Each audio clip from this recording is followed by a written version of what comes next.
പത്തനംതിട്ടയിൽ മുൻ മന്ത്രി doctor TM. Thomas Isaac LDF സ്ഥാനാർത്ഥിയാകും. ജില്ലാ കമ്മിറ്റിയും ഐക്യകണ്ഠേന തോമസ് ഐസക്കിന്റെ പേര് നിർദ്ദേശിച്ചു. സംസ്ഥാന കമ്മിറ്റി അംഗം രാജു എബ്രഹാം കൂടി പങ്കെടുത്ത ജില്ലാ കമ്മിറ്റി യോഗമാണ് ഐസക്കിന്റെ പേര് നിർദ്ദേശിച്ചത്.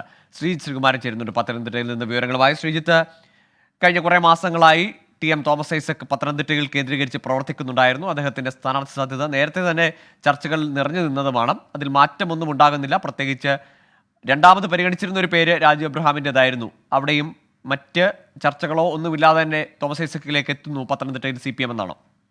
ഈ ജില്ലാ നേതാക്കളുടെ വാക്കുകളിൽ നിന്നാണ് ഇത്തരത്തിൽ രാജു എബ്രഹാം എന്നൊരു പേരിലേക്ക് CPIM കടക്കുന്നു എന്ന തരത്തിൽ കഴിഞ്ഞ ദിവസങ്ങളിലൊക്കെ തന്നെ വാർത്തകൾ ഉണ്ടായിരുന്നത്.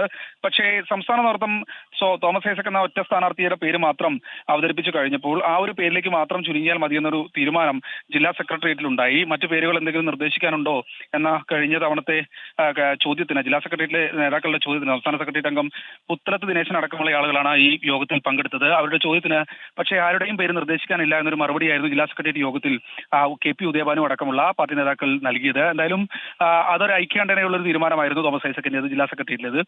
എന്തായാലും ഇന്ന് ജില്ലാ കമ്മിറ്റിയിൽ ഒരുപക്ഷെ മറുപേരുകൾ ഉയരുമോ എന്ന തരത്തിലുള്ള ചർച്ചകൾ ഉണ്ടായിരുന്നു. പക്ഷേ മറ്റൊരു പേരും തന്നെ ഉയർന്നില്ല. ഐക്യകണ്ഠേന തോമസ് ഐസക് മത്സരിച്ചാൽ വിജയം ഉറപ്പ് എന്ന തരത്തിലുള്ള പ്രതികരണങ്ങളടക്കം ജില്ലാ കമ്മിറ്റിയിൽ ഉയർന്നു വന്നു എന്നാണ് മനസ്സിലാക്കുന്നത്. അങ്ങനെ തോമസ് ഐസക്കിന്റെ പേര് നിർദ്ദേശിച്ചിട്ടുണ്ട് ജില്ലാ കമ്മിറ്റി.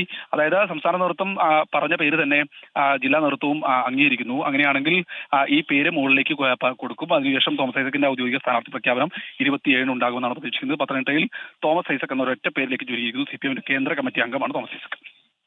ശരി, CPM കേന്ദ്ര കമ്മിറ്റി അംഗവും മുൻ ധനമന്ത്രിയുമായ ഡോക്ടർ ടി.എം. തോമസ് ഐസക് പത്തനംതിട്ടയിൽ നിന്ന് ലോക്സഭയിലേക്ക് ജനവിധി തേടുമെന്നതിൽ ഉറപ്പാകുന്നു. മറ്റ് പേരുകളിലേക്കൊന്നും ജില്ലാ കമ്മിറ്റിയും ചർച്ചകളിലേക്ക് പോകുന്നില്ല. സംസ്ഥാന നേതൃത്വത്തിന്റെ നിർദ്ദേശം അത് തന്നെ ജില്ലാ സെക്രട്ടേറിയറ്റും ജില്ലാ കമ്മിറ്റിയും അംഗീകരിക്കുന്നു എന്ന വാർത്തയാണ് ശ്രീകുമാരൻ പങ്കുവച്ചത്.